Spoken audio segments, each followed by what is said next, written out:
Vamos lá. Se eu conseguir gravar, depois eu mando para vocês, tá? Então, vamos lá. Continuando. Sobre as atividades privativas da advocacia. Nós temos, a partir do momento que você passa no exame da ordem, você se inscreve, né, nesse grupo da ordem.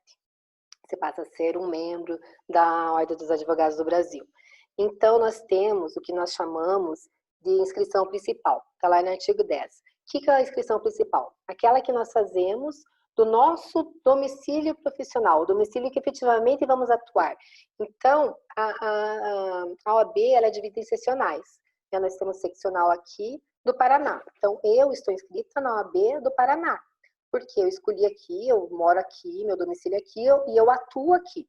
Então, aqui eu tenho a minha inscrição, aqui eu pago a minha anuidade, aqui eu advogo, aqui eu atuo. Mas, eu quero atuar também em Santa Catarina. Posso? Posso. Quero atuar em São Paulo? Posso? Posso. Porque a OAB é nacional, né? Ela só divide as subseções no sentido de que o que acontece, pessoal, assim, eu atuo aqui e aqui eu posso ter quantos processos eu quiser no Paraná. Não tem limite de nada. Agora, se eu atuar em outro estado, eu tenho um limite. Eu posso atuar em até 5 processos no estado que não seja do Paraná, em outros estados. Se eu tiver 6 processos, por exemplo, em Santa Catarina, eu preciso pedir a minha inscrição suplementar, tá? Que é aquela inscrição extra, é uma outra inscrição. Então, eu faço um requerimento, né, pago uma taxa, mando documentação e eles vão criar uma inscrição suplementar para mim naquele estado, tá? Então, mas isso só quando eu tiver mais de 5 processos. No 6º processo, eu já preciso fazer isso, pedir essa inscrição suplementar, tá? Lógico, vai gerar uma outra anuidade, né? Toda essa situação, porque eu estou atuando lá também, tá? Então, aqui, minha inscrição principal, em outros estados, inscrição suplementar. Posso fazer isso em 2, 3, 4 estados? Posso. Mas só se naquele estado eu tiver mais de 5 processos. Tá ok? Nenhuma pergunta? Professora, e se, por exemplo, eu me mude para outro estado? Aí como que funciona? Você pede a transferência. Ah, tá. Daí você for atuar mais lá mesmo, né, onde você mora, você não precisa pagar 2. Você só transfere a tua OAB para lá. Daí é outro procedimento, mas é mais tranquilo daí. Tá? Deixa eu voltar para o slide. Voltando aqui, então. Depois, nós temos as atividades privativas. Elas estão elencadas lá no artigo 1º do Estatuto da OAB. Então, vamos por parte aqui, pessoal. No artigo 1º vai falar o seguinte, são atividades privativas da advocacia. No inciso 1, antes falava assim, a postulação em qualquer órgão do Poder Judiciário e dos juizados especiais. Foi feito uma DIN e tiraram essa palavra qualquer. Então, ficou a postulação a órgão do Poder Judiciário e aos juizados especiais. Então, a partir do momento que tirou-se a palavra qualquer, que foi declarada, na verdade, inconstitucional pelo STF, por meio dessa DIN, que está ali, na verdade, abriu margem para a existência de exceções, né? Porque a postulação a qualquer órgão do Poder Judiciário ficava vago. Então, como retirou-se, nós sabemos que tem algumas exceções. Por quê, pessoal? Nós sabemos que no juizado especial, as pessoas comuns, que não são advogados, podem entrar com processo com valores da causa até 20 salários mínimos. Então, não é necessário advogado, né? Só é necessário advogado no juizado especial em causas acima de 20 salários mínimos. Outra exceção que nós temos é a impetração de habeas corpus, né? Nós sabemos também que habeas corpus qualquer pessoa, né, pode... Só um pouquinho. Pode ser exercido por qualquer pessoa. A área trabalhista, vocês já devem ter estudado também que o reclamante pode entrar com o processo sem o advogado, né? Ele pode atuar por ele mesmo. Então, não é obrigatório. Lógico, a gente sabe que procuram um advogado, porque o reclamante, o empregado, ele não tem conhecimento técnico, não tem condições, muitas vezes, de tocar um processo, né? Pode até ir lá e falar assim, ó, vai lá na Justiça do Trabalho, falar, eu quero entrar contra a empresa tal, porque não pagou minha hora extra, porque não... Ótimo. Mas para participar de uma audiência, para fazer um recurso, para juntar uma documentação, né? Então, a gente sabe que eles buscam advogados. Mas existe essa diferenciação, então, na Justiça do Trabalho, essa informalidade, né? Que eles podem buscar, de repente, a justiça sem precisar do advogado. Que mais? Habeas corpus, trabalhista, juizados até 20 salários mínimos. Juizado federal também pode entrar sem a participação do advogado, né? Então, por isso que hoje existe foi retirada, na verdade, a palavra qualquer, né? Não é postulação a qualquer órgão do Poder Judiciário. Então, as exceções são essas, tá? O inciso 2, as atividades consultoria, assessoria e direção jurídica. O que seria isso, pessoal? Atividades consultoria, assessoria, direção jurídica. Cargo de gerência jurídica, em qualquer empresa privada, paraestatal, empresa pública, até mesmo instituições financeiras, onde você assume um cargo de gerência, gerência jurídica, você tem que ser advogado. Tá? Eles não podem contratar outra pessoa, um bacharel, por exemplo, para ser um consultor jurídico dentro de uma empresa. Tá? Então, é atividade privativa da advocacia. Daí, ali no parágrafo 1º, não se inclui na atividade privativa da advocacia impetração de habeas corpus, como eu falei, em qualquer instância ou tribunal. Parágrafo 2º, atos e contratos constitutivos de pessoas jurídicas sob pena de nulidade só podem ser admitidos a registro nos órgãos competentes quando visados por advogados. Então, muitas vezes, que precisa-se, principalmente em empresa, contrato social, precisa ter acompanhamento do advogado para registro em cartório, ter toda aquela documentação. Não sei se vocês já estudaram teoria da empresa, tudo. Muitas vezes é necessário o advogado estar constituído, tá? E terceiro, vedada a divulgação da advocacia em conjunto com outra atividade. Isso nós já comentamos, então, que não posso ter, por exemplo, divulgar minha advocacia com o meu escritório de contabilidade, né? Minha advocacia com a minha imobiliária. Isso não pode existir, tá? Tranquilo aqui? Tem uma pergunta? Vamos falar do estagiário que o Emerson tinha... Depois eu volto aqui. Que o Emerson tinha pedido ali para a gente comentar. Então, o advogado, desculpa, o estagiário, deixa eu ver se não tem no slide aqui até sobre o estagiário. Entrou? Entrou. Sim. Estagiário, depois eu volto ali. Estagiário regularmente inscritos na OAB, pessoal. Existe também então, a possibilidade de um estagiário se inscrever na OAB. Tá? Então, não é só o advogado. E o estagiário que estiver cursando a partir do 7º período, ele já pode se inscrever como estagiário da OAB. Ele vai ter uma carteirinha, ele vai pagar uma taxa pequena, mas ele tem essa possibilidade de estar tendo esse credenciamento perante a OAB. E esse estágio, essa carteirinha, ele vai ter duração no máximo 2 anos. E ali eu coloquei algumas vantagens, né? Vocês podem perguntar, mas por quê? Para que eu quero, né, de repente, ter carteirinha da OAB? Primeiro, se ele estiver atuando, logicamente, fazendo estágio no escritório, né? Senão não tem por que ele ter essa carteirinha. Mas, olha, ele pode recolher certidões de peças ou autos de processos em andamento, ou arquivado junto ao chefe de secretaria e escrivães. Então, ele com a carteirinha dele, ele pode, ao invés do advogado ter que buscar, ele pode recolher essas certidões pela carteirinha dele, fazer retirada e devolução de autos em cartório, podendo assinar a carga.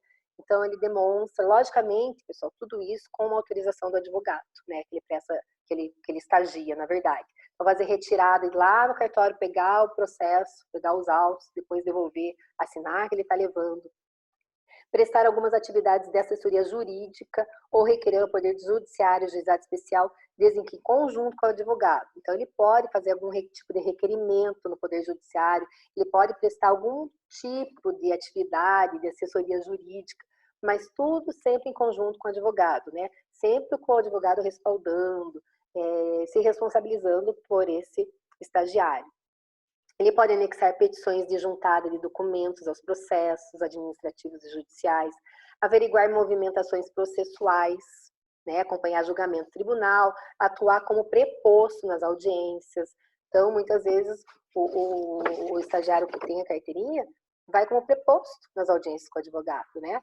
Pode aumentar a tua renda com isso, você pode trabalhar como correspondente, né? Você pode se inscrever, tem tanto site hoje que pede advogado correspondente, mas às vezes não precisa ser o advogado que eles querem, assim, para de repente cumprir diligência, tirar cópia de processo. Né? Muitos advogados de outros estados buscam esse site de correspondência porque precisam, de repente, tirar uma cópia aqui em Ponta Grossa de um processo. Daí, o que eles fazem?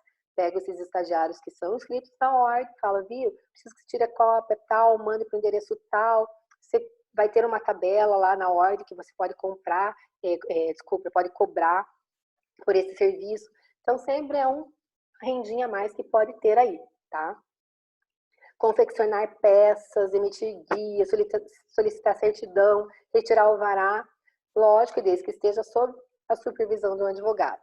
Então, tem bastante estudantes que estagiam, fazem essa inscrição como estagiário na ordem, tá? Tem desconto em livraria, tem alguns benefícios também para esses estagiários, tá? Então, é bem interessante. Não sei se era essa a dúvida do Emerson. Emerson, você está aí? Tô. Vou voltar, deixa eu ver se o Emerson está aqui. Está ali. Era isso, Emerson? É? Sim, beleza, isso. Então, continuando aqui. Voltando.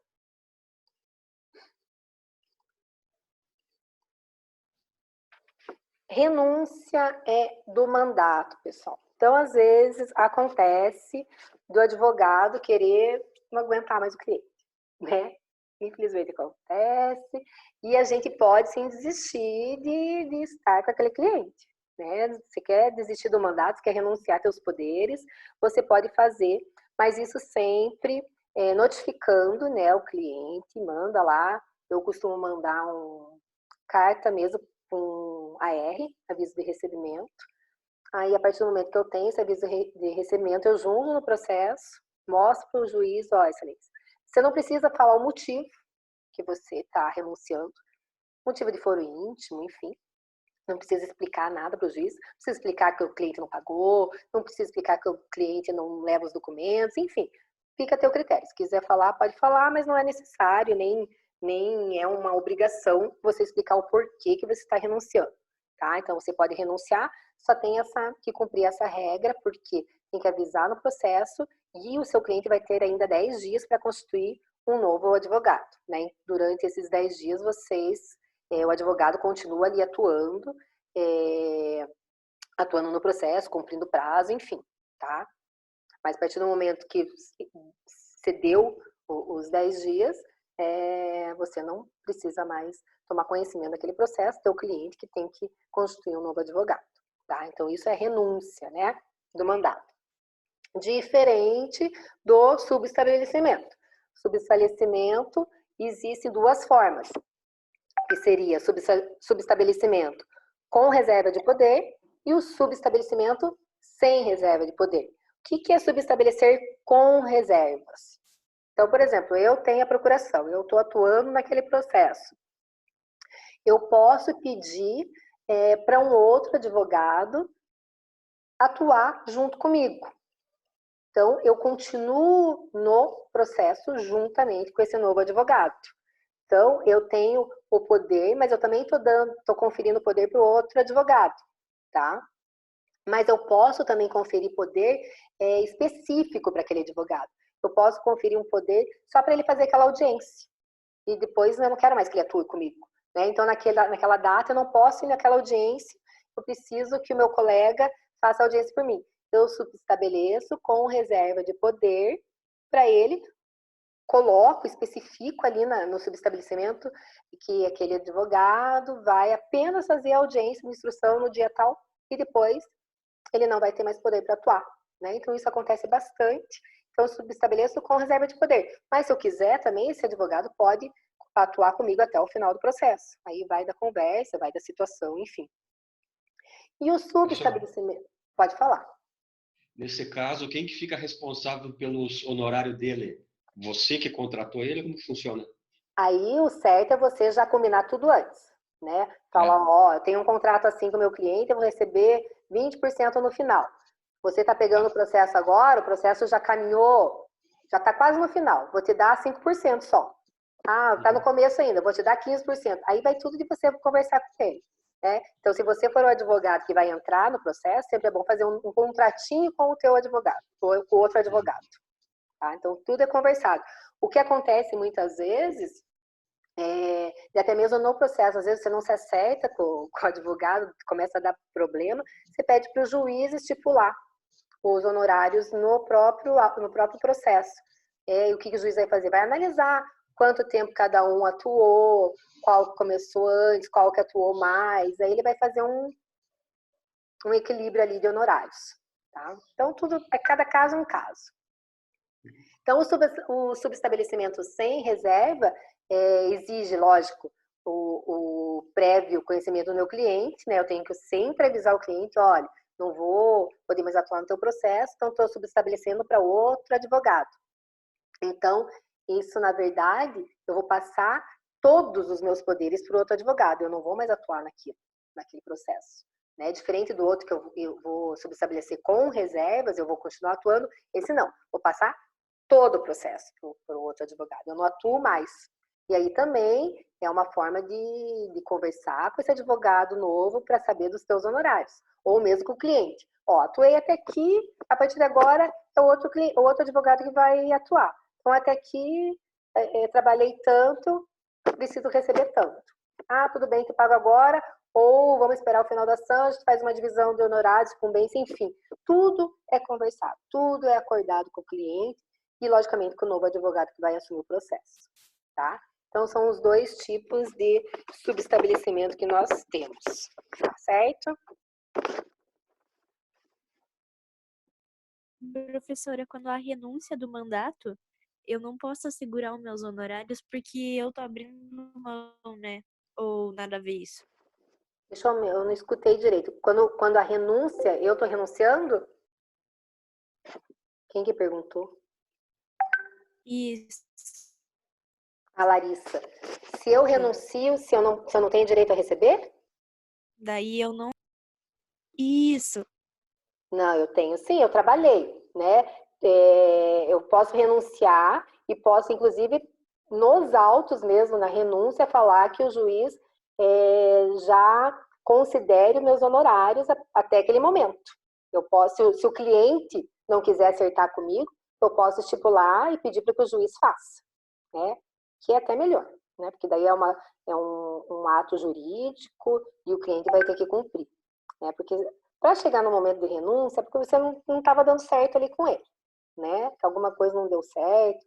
Muitas vezes acontece porque, às vezes, é combinado um valor mensal e ele não está te pagando, né? Enfim. Então, caso você tenha algum problema nesse sentido, você pode pedir para o juiz atribuir valor, estipular uma forma de pagamento no final da ação, enfim. Mas você pode. Não é porque você renunciou que você está renunciando honorários, tá? Vamos deixar claro isso. Renuncio o mandato, não quero mais atuar, mas meus honorários não estou renunciando a ele. Certo? Ok. Obrigada. Imagina. O que mais?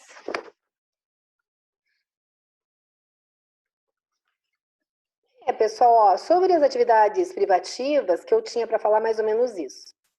E uma coisa também que é interessante, eu até não coloquei no slide de vocês, mas é interessante a gente falar então sobre o exercício legal da profissão, que além de ser lógico, falta de ética, né?